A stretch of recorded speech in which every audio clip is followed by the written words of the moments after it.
Hi,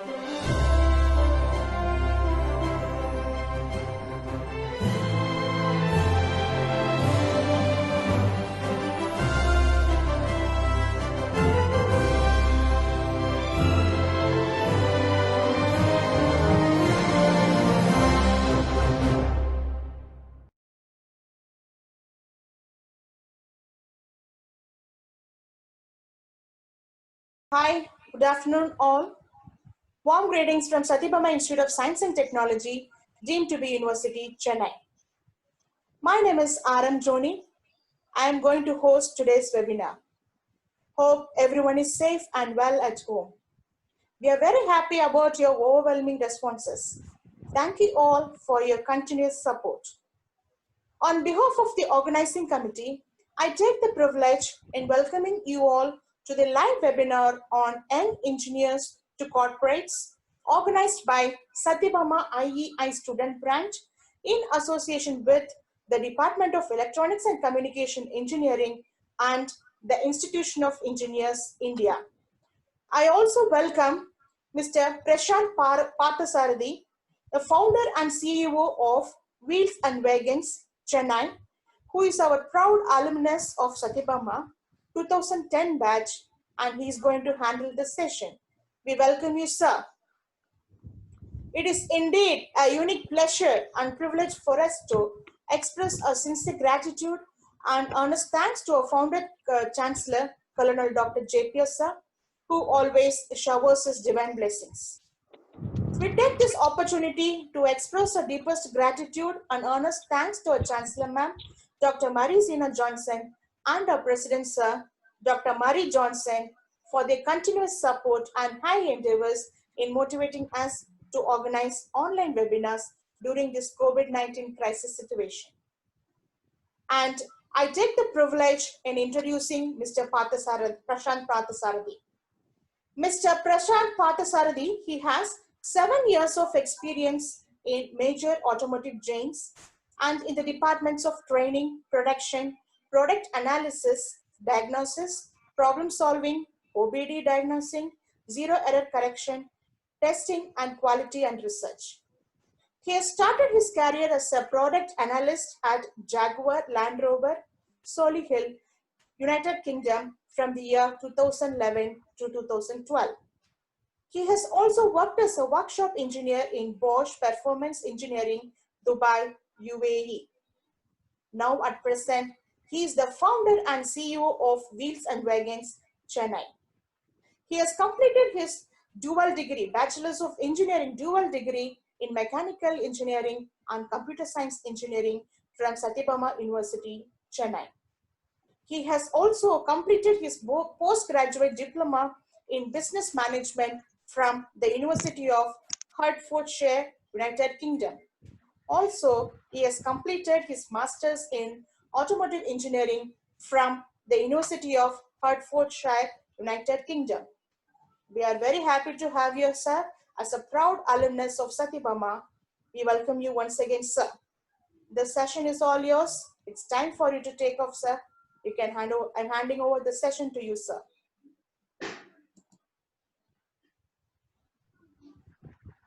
Mr. Prashanth, you can start sharing your screen.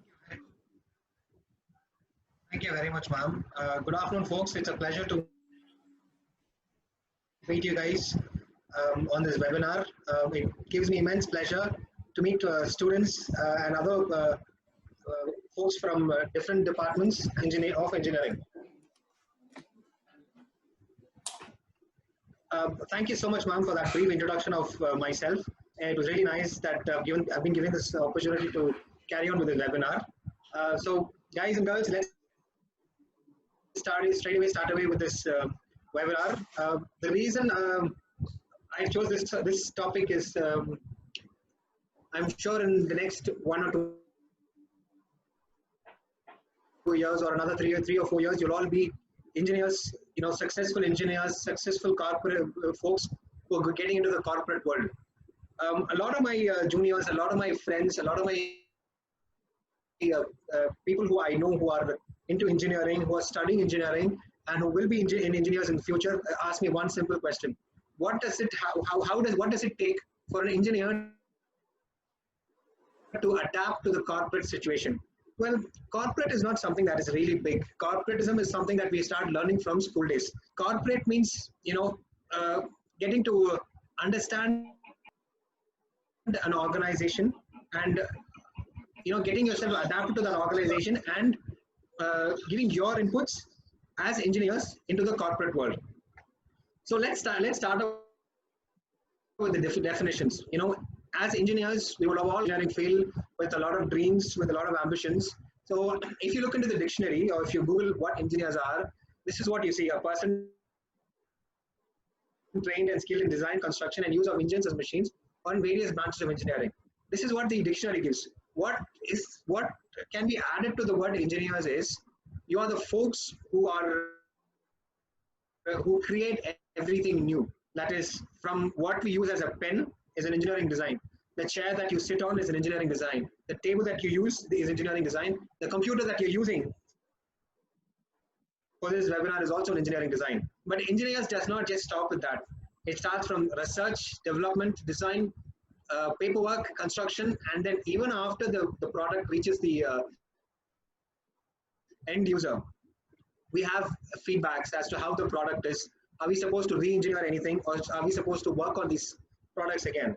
So engineers cannot be defined, issued by a corporation. It's simple. When you join engineering into a college, right?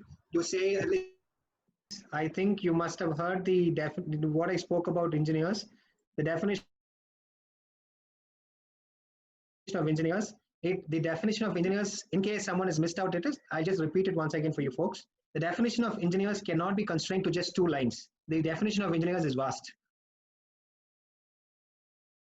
From the scratch of a product until the end user, and even after the product reaches the end user, the feedback from the user, and how we are going to develop that product further into a more refined product is what is the job of an engineer. Now let's go to corporates. A bond issued by corporation. It's nothing but, when you come into an organization or when you come into a college,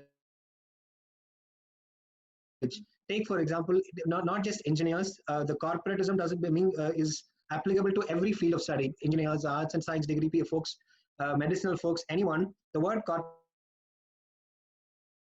refers to every field these days. It's just that you're coming into an organization, so you follow a certain set of rules and regulations to make your corporate world or your organization a better place to work for and a better place for others to work for as well. This is what defines a corporate. But unfortunately, the word corporate is being misunderstood or misled by a lot of people in the corporate world itself.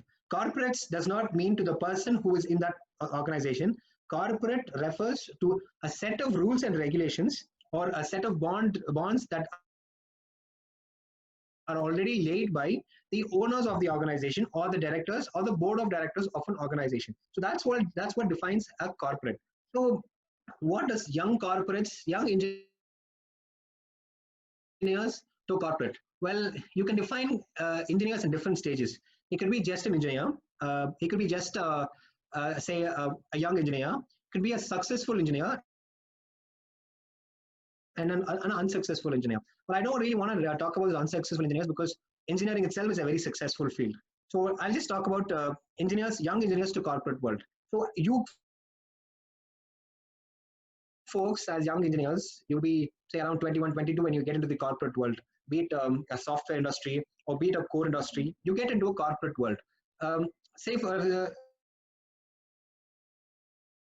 when you get into a corporate world, you just don't understand what is happening inside it. You're all aware, you must be all aware that when you enter an organization, say XYZ organization, you don't just start working right from the day one. You'll be offered a kind of training, a set of training that you'll have to undergo to understand what that particular company is to give others and what it's got to give you as engineers and how you will be able to understand the corporate life. Let's move further. So what is the difference between corporates and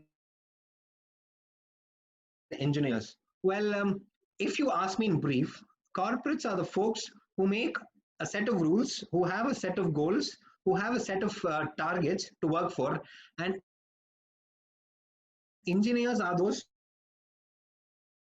folks who help these corporate happens when engineers become corporates. Well, yes, when you become a corporate or when you join a corporation, a company, you become a young engineer. At the same time, you become a corporate because you also fall into the same organizational structure and rules and regulations of that corporation or of that organization. So there's not much of a difference between an engineer and a corporate. Well, an engineer can become a corporate, but it's very hard for a corporate to become an engineer because engineer is someone who looks into precision, who says yes. An engineer is a person who looks into a target, fixes a particular boundary, and works towards that. Whereas a corporate is the targets and the boundaries for a corporate varies from month to month. For example, let's take a car sales company, for example. Uh, for the month of June, a car company or a car corporate company will ask the sales executive to fix the target as 15 cars per month. That is 15 cars for the month of June. And for that month of June, they will have a certain set of incentives. Whereas when you go to July, the same corporate car sales target to 20 cars for that particular month and will give them that particular um, corresponding incentive for them. So an engineer is a person who fixes a target every month. Okay, this month we are getting so and so many designs executed, and that's how it increases. But whereas corporates will have targets and they will be forced to work towards that target. So there's not much of a difference between a corporate and an engineer, but without an engineer, a corporate cannot work. And without going into the corporate ideologies, an engineer cannot survive. So this is how you can relate corporates and engineers. Moving further, okay, this is something very important. You have any idea what the corporates are looking for? Big companies like Infosys or Mercedes Benz or HCL or Jaguar Land Rover, any sort of a big company does not. These are things that you might think that these companies look for: your knowledge, your intelligence, your marks, how smart you work, or how hard you work, or how you're able to carry on a company, or how you're able to carry on a team. These are the things that might be running in a young engineer's mind, that if I'm knowledgeable enough, if I'm intelligent enough, if I have good marks on papers, if I've got commitment towards my work, or if I really work hard, my company is going to pay me off well. So that's what a young engineer or engineer like you folks will look forward for. But unfortunately, this is not the answer. The corporates are not looking for your intelligence. They're not looking for your commitment, your hard work, your smart work, your marks. What are your backgrounds? Corporates are not ready to look into. Corporates use your mark as a reference line to get you into this, because in a college you'll have thousands of students. So a company cannot come inside the college and take all 1,000 students, but a company has the capacity to take up all 1,000 students and use it for themselves, but they will not. The reason being is that they need a certain set of students. Say out of the 1,000 students, they might require only 50 students. So in order to take only that 50 students, they use this mark and your GDP or what CGPA as your reference line. So what do these corporates actually want? A corporate will only look for instruction followers from the engineering side. So you can ask me, so what does it mean by instruction followers? Well, it's like a computer. To be very precise, to explain it very easy to you, it's like a computer. You give a command and the computer executes it. So that's an instruction following. So you can ask me, so why do we have to follow? To follow instructions, why do we have to work hard for 4 years, study for 4 years, write 7 papers per semester, all that? Well, these are basic knowledges. You would have seen your seniors, your friends who've done biomedical engineering, and gone into a software industry. You would have seen your mechanical engineering friends going into a sales industry. So degree is, your engineering degree means you are learning the basics of the corporate world. So what does instruction followers mean? Okay. So these corporates, that's the head of a company, will say, okay, for this particular month, I want so much of output with so much of resources. So there will be middle management. Middle management are the folks, are the people who handle the resources, which are the engineers, that the young engineers. So the top management will say, I need n amount of output with X amount of resources. So these middle management are the folks who are going to use these X resources to finish the N requirement of the corporates. But sometimes these numbers vary. The corporate, the higher management will ask, I want N plus 1 number of work to be done with X minus 2 number of resources. That is, in a place where 100 folks are supposed to work, you will have only 80 folks working, and for producing 100 numbers of output, you'll be asked to produce 120 numbers of output. So this is just not going to work. So in these situations, these middle management or the corporate would want you to just follow instructions, because you being creative is not something that a company will not stop. But if you're being creative, if you're going to do something on your own, you might take some time. So that is why these corporates say, I want instruction followers. Corporates in the last 5 years have been looking for students or resources who have just finished 12th standard. Yes, you heard me right. Just after 12th standard, these corporate companies are hiring these folks, because let's have a small calculation. Say you graduate, you finish 12th standard in the year 2020, right? So you work you study for 4 years, you pay your engineering fees, you study for 4 years, and at the 4th year, you're given a pay of 20,000 rupees per month in a corporate. Whereas, but before you start, you'll be given 6 months of training where you might not be given your pay. So what these corporate giants or corporate leaders do is, why do I have to take a biomedical student, train him for 6 months, and put him into a software industry? Why don't I just take a person who has just finished his 12th standard, give him training for 1 year, and just after 1 year of training, why don't I put him into my production line? So in that way, and since you guys are engineers, you might want 20,000 rupees as your salary. Whereas if it's a 12th standard student, if he's finished 12th standard and he's undergone 1 year of training, the corporates will pay him just 12,000 rupees, instead of paying 20,000 rupees. But he is going to give the same output as an engineering graduate. So corporates are people who look into cutting down costs. So instead of paying 20,000 for a resource, they will be happy to pay 12,000 for a resource where they save 8,000 rupees. So 8,000 per resource is it might sound very small, but 8,000 rupees for 100 resources put together is a large amount of money. So this is what corporates are looking into. They're always looking into cutting down costs on resources, but increasing the productivity of the resources.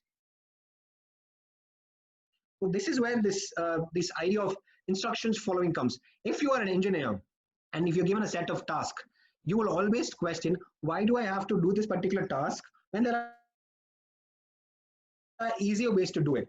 Because you're an engineer. Whereas a 12th standard student or a 12th standard passed out guy will not ask such a question. If he's given an instruction, he will just go ahead and perform that task. So a corporate gets the output that he requires. He is paying lesser for that resource. At the same time, the resource is not questioning the company's ideologies. So this is why corporates are looking into instructions followers than engineers who actually think and work hard. So why do like I told you, why these corporate companies need instruction followers? Very simple. They need to cut down on costs. Why do they need to cut down on costs? Because they'll have to win the race of coming number one. Every corporate company works towards its goal of becoming the best in the industry. Name any of the industries, be it an automotive manufacturing industry, a software industry, a pharma company. Any company will always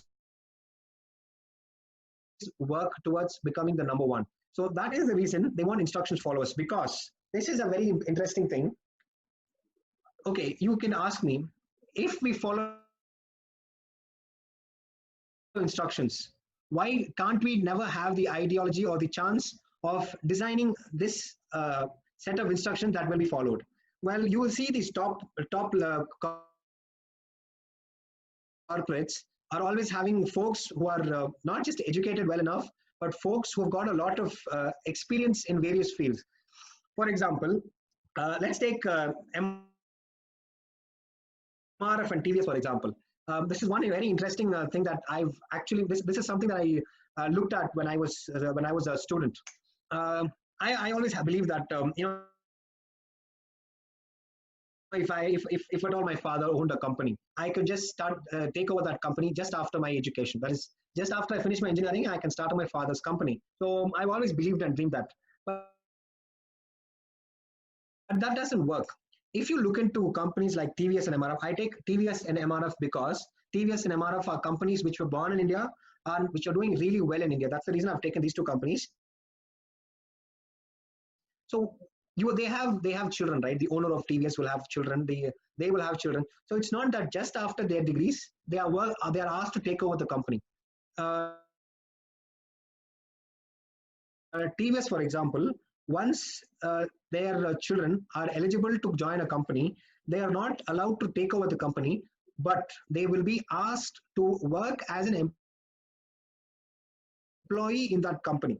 That is, they will be asked to follow instructions from the higher management. So they will be asked to work for the same company in the same post for 5 years or 10 years,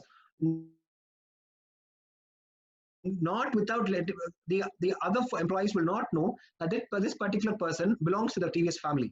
He will work in that company as an employee and will get the same wages as a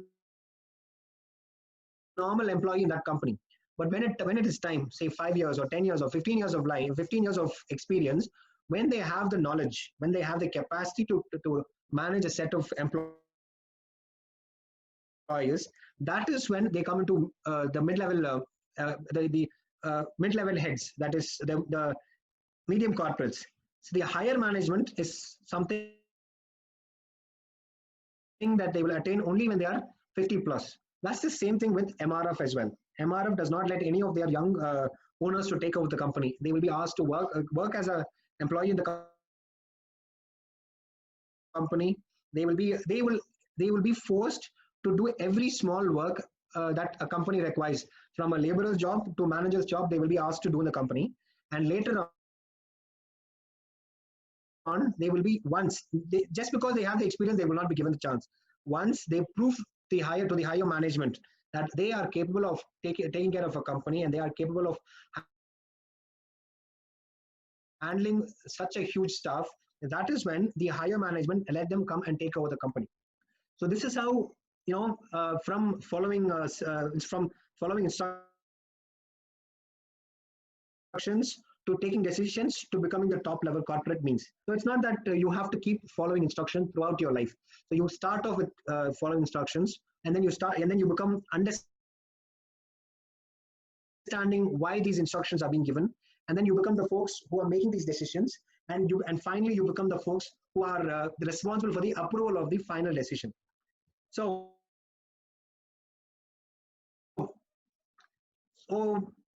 I just add another new word to this: entrepreneurs. We've spoken about corporates, we've spoken about engineers. Now, what is this entrepreneurs? Well, entrepreneurs are almost like corporates, but they have their different set of rules. These are folks who are engineers, who start working, who finish their degrees, who start working for a company. They understand their requirements, and finally start up their own companies. An example, today Apple might be a corporate. Today Microsoft might be a corporate. There are so many. Today Alibaba might be a corporate. But when they started, Amazon or Apple or Infosys or any big giant today, when they started off as entrepreneurs. From engineers, they became entrepreneurs. From entrepreneurs, they became corporates. Well, corporates corporates always has engineers is also a thought by many folks wrong. Corporates are management folks, people who have not finished engineering and come into corporate world. There are people who have studied engineering, who have taken up masters in management studies, and then become corporates, like a HR. But a HR does not have to be an engineer. A HR can be holding a BCom undergraduation degree, do a master, do a MBA, and then become a corporate, become a HR. So that's how these corporates go one by one. Uh, and entrepreneurs. Okay, let me just put forward small uh, a small story, a story that I've been knowing a long time. I mean, a story of an entrepreneur. So these entrepreneurs are not given chance in the first place. Well, because entrepreneur, when you start up a company, you need your investments, you need your ideas, you need your clients, you need your suppliers, you need investments, and you need capitals. So all of these have to fall into place for an engineer to become an entrepreneur. So when you start, when do you actually become an entrepreneur? When you have 6 M's, there are 6 M's: men, machinery, minutes, methods, money, and motivation. These are 6 M's for a person to become an entrepreneur. So where do you get the money from? Just after you finish, you finish your engineering, you find a job, you start working, and you start saving for your own company. So that's where you get your money from. So men, your own self. You have the you have the idea to become an.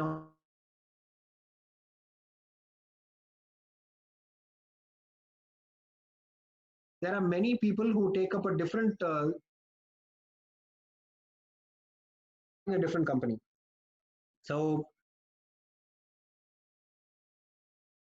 it does an enterprise or an entrepreneur does not have to be a person who has done a particular engineering field and take up a business of the same field. Some people plan towards it right from the undergraduation, some people don't. So you have your investments, so you have your motivation, you have yourself as as a person working for it, and then you'll have to have ideas. Just because you have money and you have your motivation, it doesn't mean that you will have the ideas to start up a company. Starting a company might be, there are different scales of company. A company with just 2 people is also a company. A company with 2,000 folks is also a company. So what is your scale as? I mean, what sort of a company are you looking at? Are you looking at a MSME or small scale industry, or are you looking at a large scale industry or a corporate? And when all of this comes into place, there's one thing very important: the experience.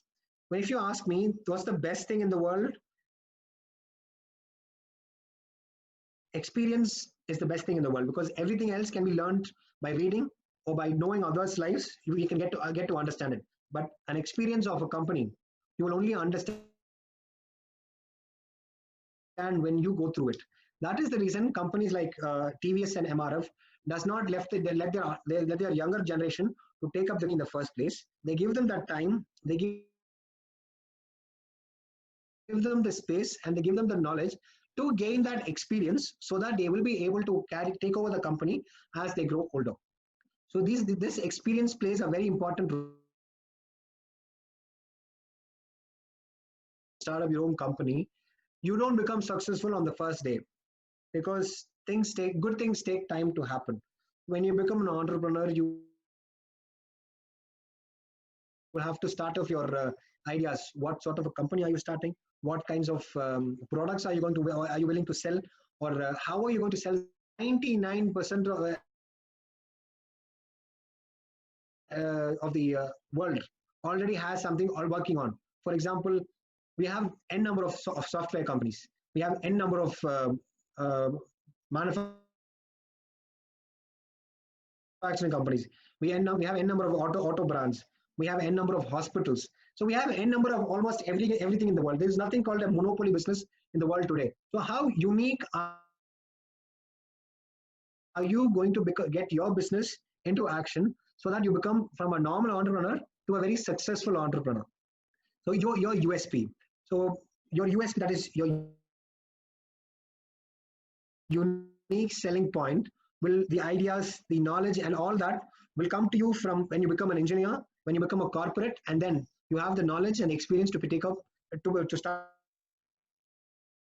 up your own company and to become an entrepreneur. You'd like to post from what I'm asked now, you can note it down, and I'll give you my email address at the end, so you'll be able to send me your queries back to you right away. Just a second.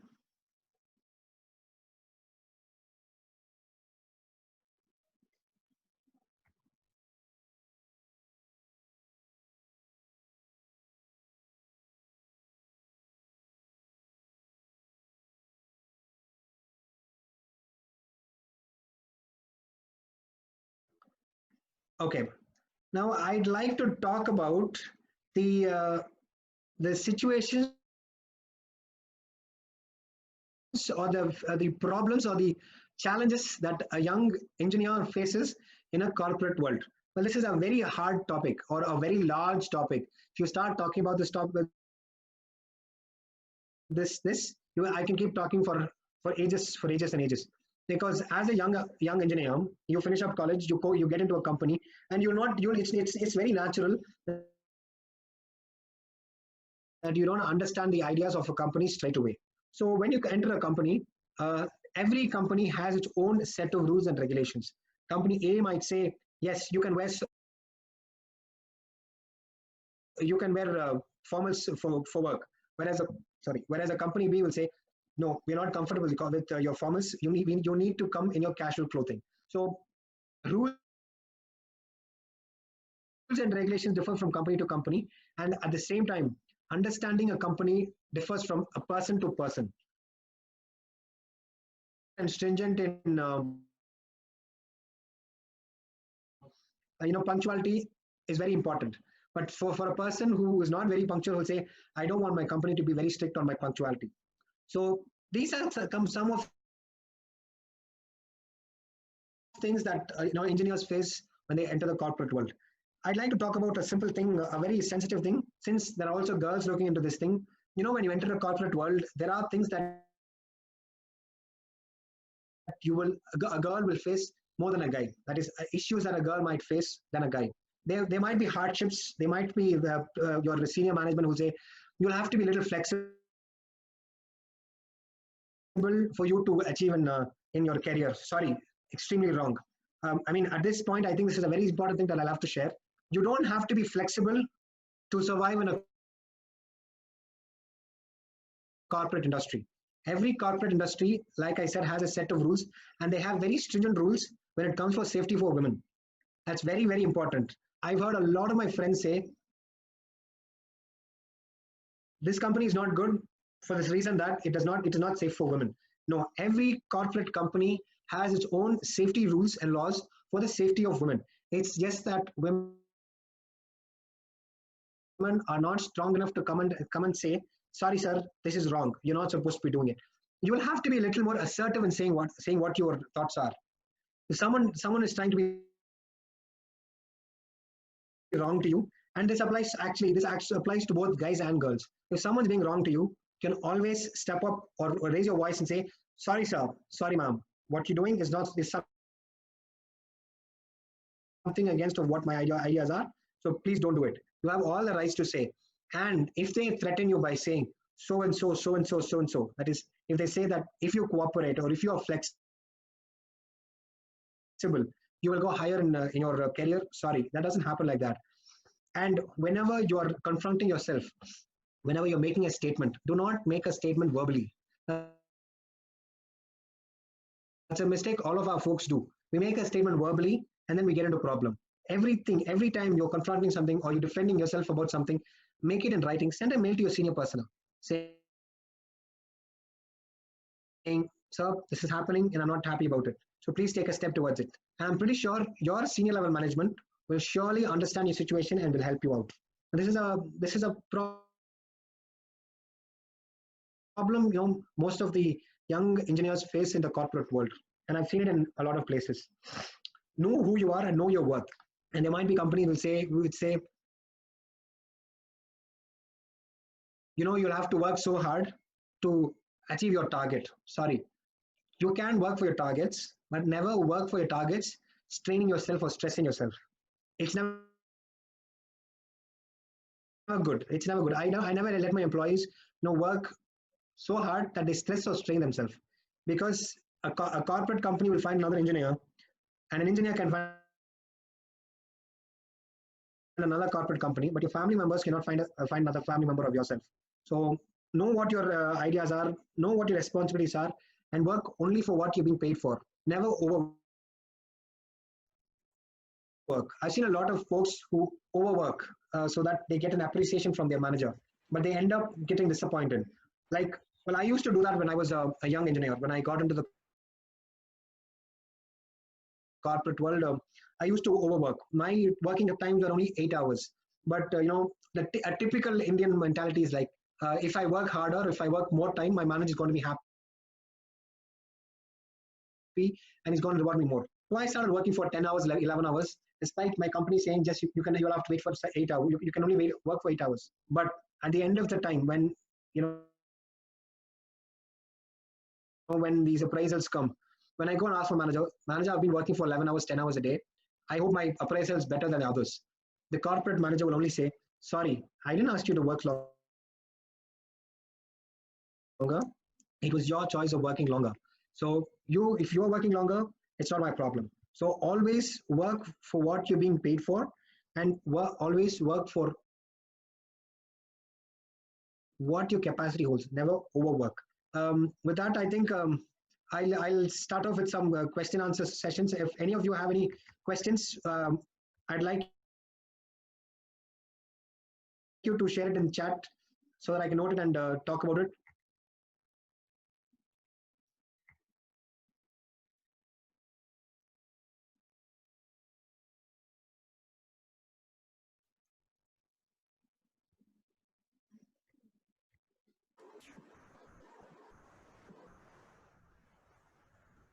Dear participants, if you have any queries, you can post it in the chat box. Yeah.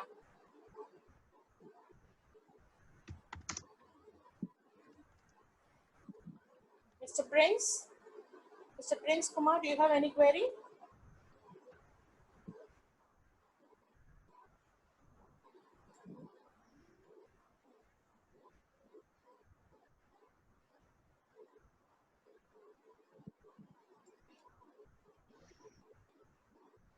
Feedback link will be shared shortly right now in the chat box.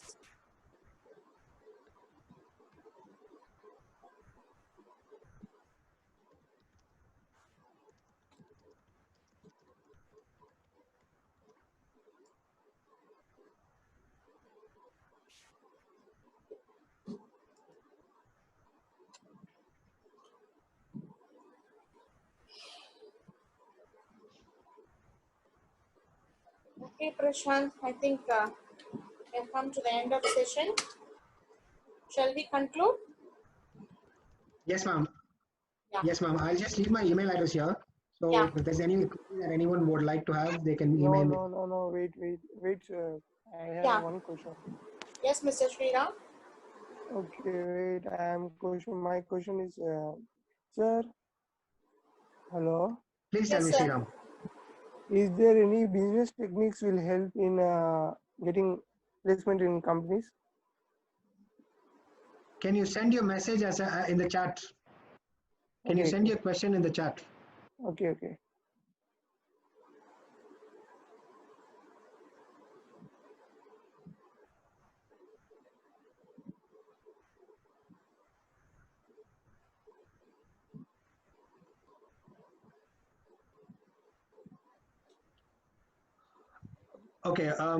Well, this question is very tricky. You can't reach from entrepreneur level to corporate level very fast. because anything fast is not going to work out. So if your thought is about going to a corporate level very fast from an entrepreneur, I think you'll have to rethink about it as going to a corporate level from entrepreneur itself is different. You can become a corporate and then you can become an entrepreneur, but becoming an entrepreneur and becoming a corporate level is going to be are two different platforms. So you'll have to take time to reach that platform, and trying to reach it faster is only going to get your thoughts a little tricky. So I would say take your time slowly and reach to your corporate level from your entrepreneurship. How to? Okay, Naveena's asked. Personal development is nothing but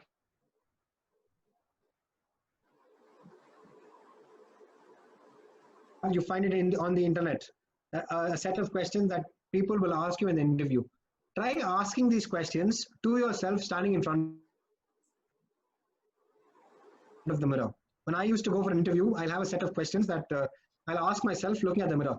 So if you are able to answer yourself looking at the mirror, you will be able to answer yourself to the interview panel. Okay, Sriram's question. My question is, business techniques help in getting placements in companies. You mean your business techniques or your business ideas, Sriram? I'll address this business techniques and business ideas. Okay, if you have a business model that will be helpful for a particular company. Say if you have a business model for a car company, and if you're able to get it forward to them and they're able to accept your business ideas, yes, you will be able to get placed in that company. Balaji, how to have a corporate mindset? Balaji, it's very simple. Once you join a corporate, you will start having a corporate mindset yourself. So because you are one person, you are a single individual going into a corporate, and when you're entering a corporate, you will have a lot of corporate engineers already in the system. So that's going to be easy for you. Having a corporate mindset is going to be. It is not something that you can learn or that you can read. A corporate mindset is something that you will have to. Navina, tell about business ethics to get a job easily. Well, okay, I'll tell you what not to do. What are the business ethics that you're not supposed to do to find a job? You know, when people ask you in an interview panel, when they ask you, tell me about yourself. You're not going to go tell everything that's there on your CV, because you are the only person giving that interview. But the interview panel you're not the only person in the interview panel. The interview panel has seen n number of people, at least 100 folks before they've seen you on the same day. So when you go to an interview and when they ask you, tell me about yourself, you'll have to make it interesting for that person to listen to you. Most of the interview panel people will not look into the CV. You'll have to explain them in a very interesting way that I am so and so, and I'm looking forward for something. For example, I'll give you a small mock question. If someone asks me, okay, Prashanth, tell me about yourself, I'll say, well, sir, I have very fun love for driving. You can give me any kind of car. You can give me any kind of a vehicle, from a left-hand drive to a right-hand drive. I can drive it without a problem. So that's something that an interviewer might be interested on. Start off with a topic. Have something in your mind. Don't just stick to the question they're asking. If they say, tell me about yourself, give them an information that will be very happy, that will make the interviewer more interested in you to ask more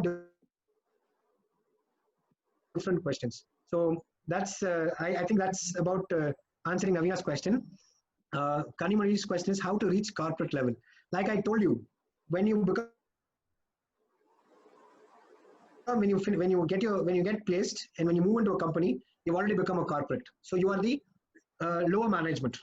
You have the lower management, you have the mid-level management, and then you have the top-level management.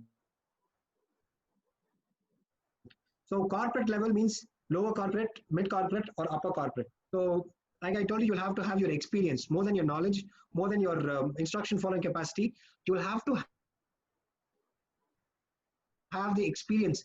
Like if you ask an engineering student, a person who's just finished engineering, to handle 100 folks. Take for example your classmates. You know, one of your classmates cannot handle all your and cannot handle your class. Whereas if your professor walks into a class, the professor will have the experience and the knowledge to handle 100 students in the class. So that does not come because he has studied, or that's not because he's done his master's or doctorate. That is because the professor has the capacity and the experience to handle such a large crowd. They're able to handle a class, not just by knowledge and ideas. Okay, Sriram has asked another question. Okay, before that, Shakti has asked a question: why, while working in companies part time, while doing a bachelor's degree, be helpful? Absolutely. When you work part time in companies, it helps you very much. It is only in India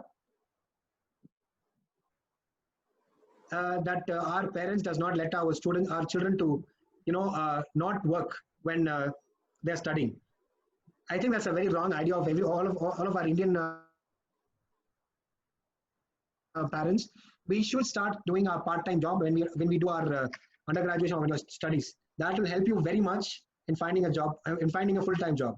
Shall we conclude the session, Mr. Prashanth? Yes, ma'am. Absolutely. Okay, thank you. Thank you, Mr. Prashanth.